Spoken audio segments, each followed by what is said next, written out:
Just do the Steve, and I want you to analyze. Think of what you heard. Because when you get your, whenever you get your papers, when you're going through counseling, you only get one, and you only get a few minutes to go through it before you see your first client. So this is just good practice. All right? So, you're going to do fine with that. What was that mainly about? Social food. Huh? Social food.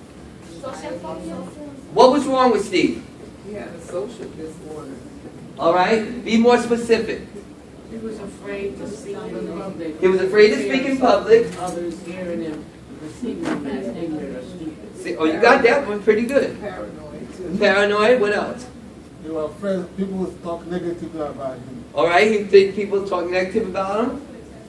They would perceive him as ignorant and stupid. He was very self-conscious. What about when he went out with his wife? He felt that they were too close. Wasn't people. You said, I think you said it. Diners. To other diners.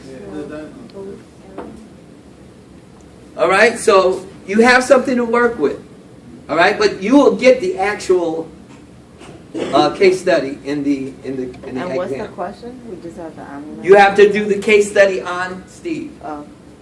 Do an actual case study. So now, what I would suggest you do for this case study, go home, go through some of the things. Now, I won't mark it as wrong if you give me a wrong diagnosis. If you give me a diagnosis and if it comes close to what it is, Do you want it?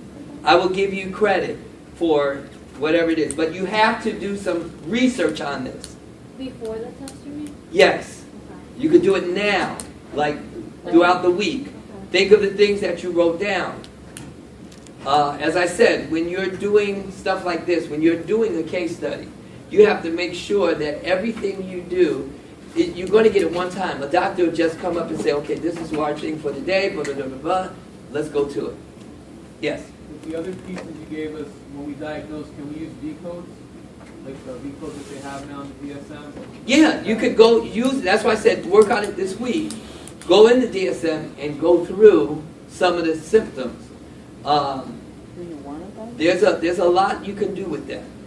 But everyone pretty much know what Steve's problem was. Or at least have an idea. Alright? So just start looking for information on that. Your DSM tells you a lot. Your chapters will tell you a lot. Alright? But don't come up with that he was sick. So you want a diagnosis? Give me a diagnosis. That's what you do in a case study. A case study, you're describing in detail. And pretty much I'm giving you the details. It's now you're going to have to put it in a case study form. So find out, because you'll know what case studies, what actually goes into a case study, because your question is what? What is your essay question? Describe the types of... Describe the types of case studies so you know what's going to be in the case study when you do it. See how easy that I'm making it? It can't get any easier. I'm going to need a drink after this. It can't get any easier. You're going to describe the types of case studies. Then I'm giving you a case study. All the stuff is there. Now develop the case study from that.